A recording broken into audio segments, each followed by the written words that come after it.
Think beyond today. Once upon a time, these two dudes wanted to wander around in Europe and collect stories. This was in the 1700s. These two brothers were hoping to stitch together a bunch of local stories from local oral tradition, stories told and passed down.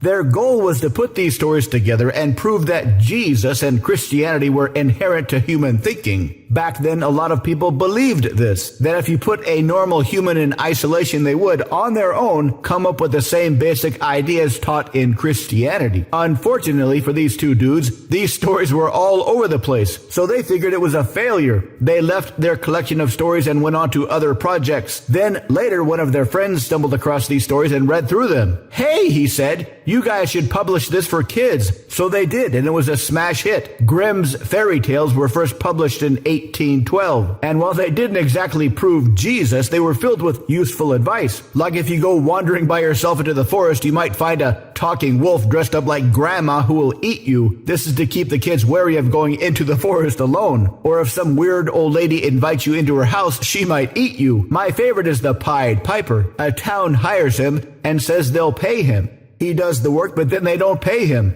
Then they eventually have to pay him, but much more than they originally would have had to. Plenty of ways to interpret this. You can pay now or you can pay later, but the longer you wait, the more you're going to pay. This can be an example of debt or even behavior. Doing things today only for today feels good, but everything has a price. Everything costs something. It's easy and feels pretty good to live off your credit cards so long as you never have to worry about paying them. It's easy to relax and enjoy things today and let tomorrow worry about tomorrow. This even sounds a bit enlightened.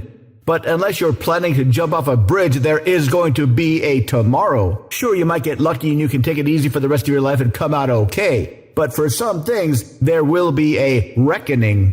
This is why thinking beyond just today is a very, very powerful skill to have. A very rare skill to have, to slowly build up your value in all areas compared to everybody else, which will slowly make all your future todays much, much more enjoyable. To learn more, visit mindpersuasion.com/3x3.